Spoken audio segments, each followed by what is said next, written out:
Amahoro y'Imana abane n'umuntu wese ukurikiye Umuranga TV mu kanya nk'aka ngaka, aho tugiye kwerekana cyangwa se kurebera hamwe uko tugiye gukora linking withdrawal cyangwa se gutanga wallet address bazoherezaho OEX token zacu.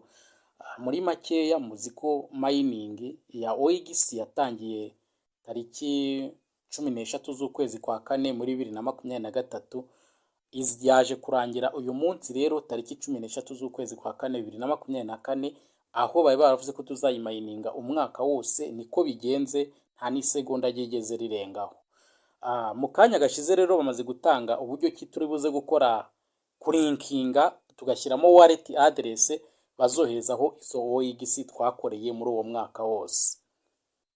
Ni ukuvuga ko wallet turi buze gukoresha ni wallet iyo ariyo yose isapotinga network ya kowa. Muri izo wallet izwi cyane ni metamask, ariko ubu ngubu hariho na OEX wallet, noneho yo ifite n'izindi fonction izindi izindi wallet zitagira.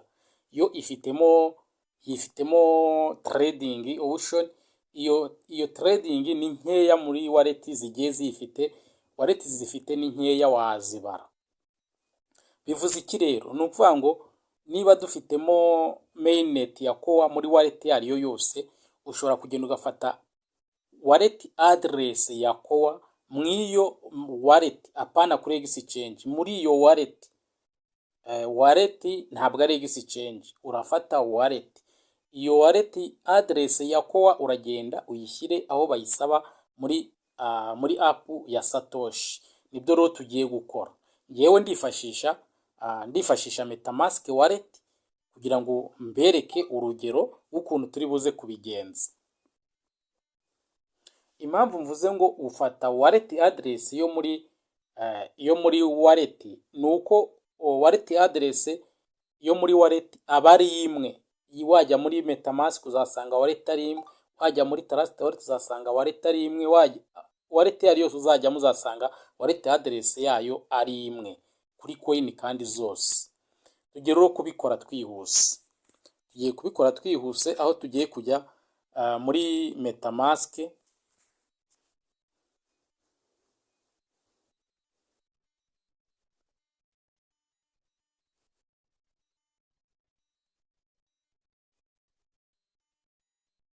Ngira ngo murabona ko muri metamask twagezemo. Niba twagezemo ryo turakora, turaza, ntabwo turiga tuvuga ngo tugiye gukopiya ngo iyo kuri OpenX ngo cyangwa iyo kuri kowa. Uhituza ugakora gakanda ahangaha. Nitumara kuhakanda tuba dukoze copy. Ngira ngo murabona ko batubwiye ko public address ibaye copied. Twebwe rero turahita tujya muri application yacu ya Satoshi. Turaza hano muri application yacu ya Satoshi. Bibutse ko twarabivuze kuva kera, kugira ngo bikuze ni uko ufite iyo bita asset password cyangwa se ufite iyo bita fund password. Fund password na asset password ni kimwe. Noneho turaza hano kuri mi. Nitugera kuri mi,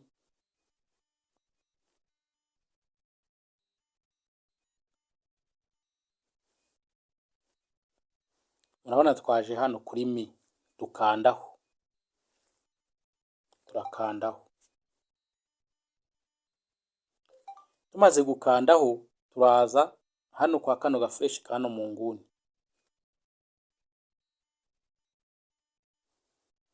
Akangaka. Kano turaza tugakandeho. Tukimara kugakandaho rero, turabona OEX zacu.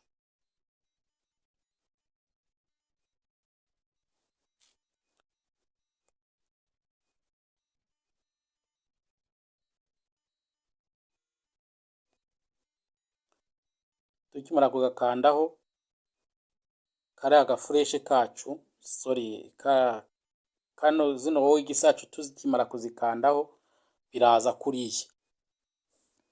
Nibiza kuriya turategereza batuzanireho aka kalinki. Kugira ngo murakabona ka kalinki ahangaha handitse ngo linking withdrawal address.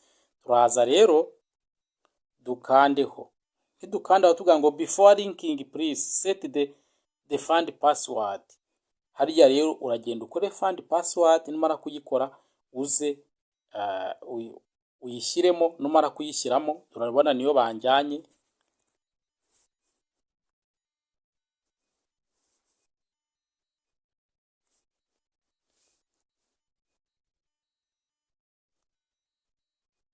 turategereza. Yego, urabona hano banjyanye hano kuri urashyiramo login password, iyo urayizi ni yandi winjiriyeho wakoresheje uri kwinjira muri Satoshi. Ushyireho asset password ushaka, hasi uyisubiremo. Ibyo numara kubikora urahita ukanda confirm, usubire hahandi ushyiremo ya link ya address, ubundi wemeze. Ubwo biraba bibaye iyi telefone hano biraba bibaye, ubundi ukore icyo bita face verification.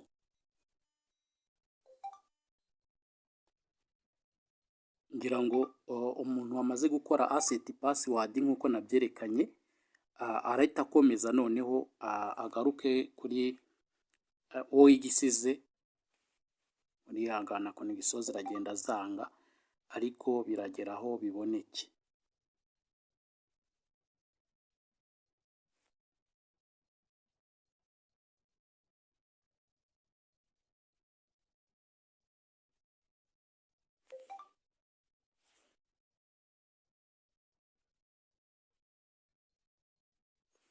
Turaza hano tubona igisi, murabona ko ka kalinki gahari, tuze dukandeho. Nitumara gukandaho rero aho turahita tubona bimeze uku nguku. Turahita tuza dupestingemo wallet address.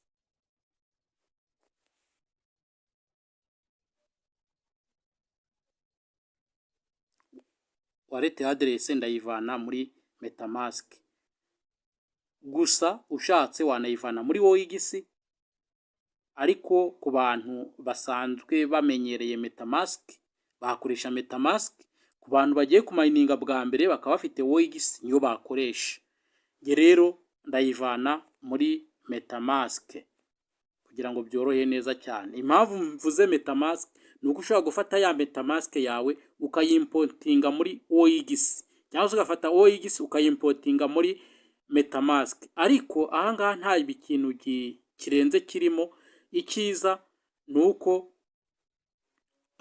wafata iki, ni uko wafata wallet iri secure, iri ifite nk'uko natangiye bivuga, ifite mainnet ya core. Niwo mumaro nta wundi. Aha rero ndaza mfungure metamask, ngira ngo murabibona ko muri metamask nagezemo. Ngewe icyo ngiye gukora rero, ngiye gufata iyi wallet address. Nababwiye ko wallet address yo muri metamask aba ari imwe, iyo muri igisi ni imwe, iyo muri trust ni imwe. Mbese niho bibera byiza, bivuze ngo nta kwibeshya kwabamo. Ndahaza rero nyikopiye hano, nabiberetse kare n'ubundi. Noneho ngiye muri hahandi bayimbaza kuri Satoshi app, nze nyipestingemo hano. Ubwo nyishyizemo, nimara kuyishyiramo hano ndashyiramo asset,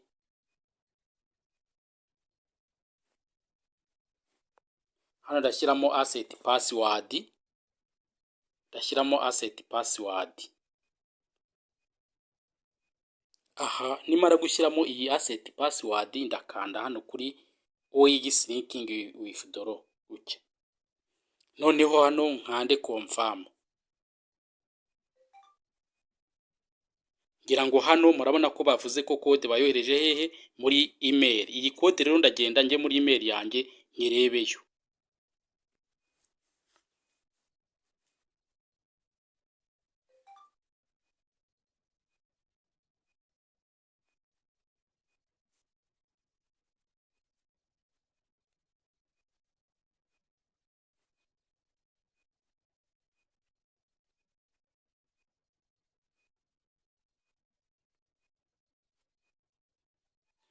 igihe ya kode yagezemo, njyewe ndaza nyikopiye, iyi kode, ndaza nyikopiye, ubundi ngaruke hahandi bayinsabye, ndaza nyishyiremo hano, paste,